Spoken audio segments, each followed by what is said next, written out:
उम्मीद है आप सबकी दिवाली बहुत ही सुंदर और अच्छी रही होगी।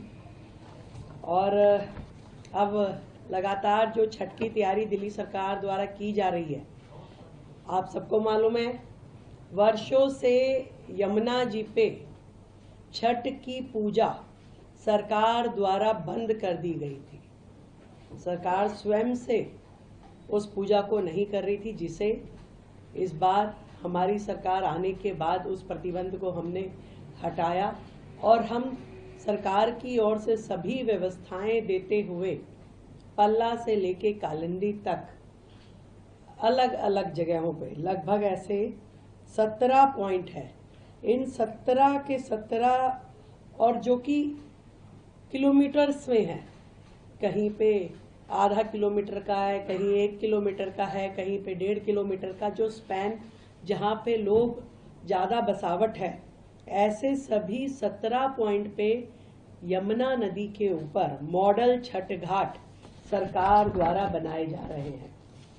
पिछले वर्षों की तुलना में इस बार शहर के अंदर होने वाली छठ पूजा के स्थलों में भी बहुत वृद्धि आने की उम्मीद है। पिछली बार केवल मात्र 929 स्थानों पे छठ के कार्यक्रम हुए थे, परंतु आज अभी तक हमारे पास 1000 से अधिक आवेदन छठ मनाने के लिए, कार्यक्रम करने के लिए समितियों के आवेदन आ चुके हैं। और हम जो 17 घाट यमुना जी पे बनाएंगे, उनके अलावा इन सभी 1000 घाट या जितने भी लास्ट डेट तक हमारे पास आएंगे, उन सब में सारी व्यवस्थाएं सरकार की ओर से देंगे, जिसमें टेंट है, जिसमें बिजली है, स्वच्छता है, शौचालय है, ये सारी व्यवस्थाएं सरकार की ओर से होगी। और हर जिले में और हर उप जिले में कम से कम एक मॉडल छठ घाट जरूर बनाया जाएगा। भव्य स्वागत द्वार पूरी दिल्ली में छठ व्रतियों के लिए लगाए जाएंगे, पुष्प से वर्षा की जाएगी और उनका अभिनंदन किया जाएगा।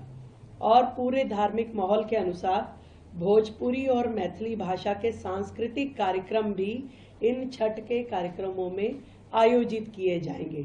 तो ये लगभग अभी 200 की संख्या हमारे पास है। ये पहली बार है, इतनी बड़ी संख्या में कभी भी आज तक इस प्रकार के सांस्कृतिक कार्यक्रम छठ आयोजनों में सरकार के द्वारा कभी नहीं किए गए, तो ये पहली बार होगा। अपनी ओर से सुबह जब अर्घ देने के लिए जाते हैं तो सरकार छठ व्रतियों के लिए चाय की व्यवस्था भी रखेगी और पीने का पानी भी। ये दोनों व्यवस्थाएं सरकार की ओर से रहेगी। कहीं भी स्वच्छता की या शौचालय की या चिकित्सा की दिक्कत ना आए, ये भी सरकार के द्वारा इंश्योर किया जाएगा। तो चिकित्सा के लिए हमारे डॉक्टर, हमारी वैन वहाँ रहेगी। ऐसे ही शौचालय, हमारे मोबाइल टॉयलेट शौचालय और उन पे कर्मचारी हर जगह रहेंगे और सारे काम उसमें किए जाएंगे।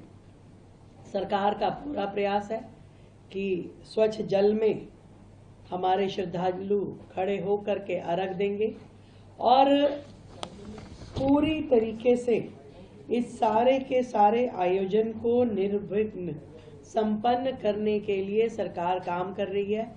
आज से एक विशेष स्वच्छता अभियान, जिसमें हमारे सभी जनप्रतिनिधि, MP, MLA, काउंसलर, सभी जनप्रतिनिधि अपने क्षेत्र में जहां छठ पूजा होने वाली हो, उन सभी घाटों पे जा करके विशेष स्वच्छता अभियान चलाएंगे।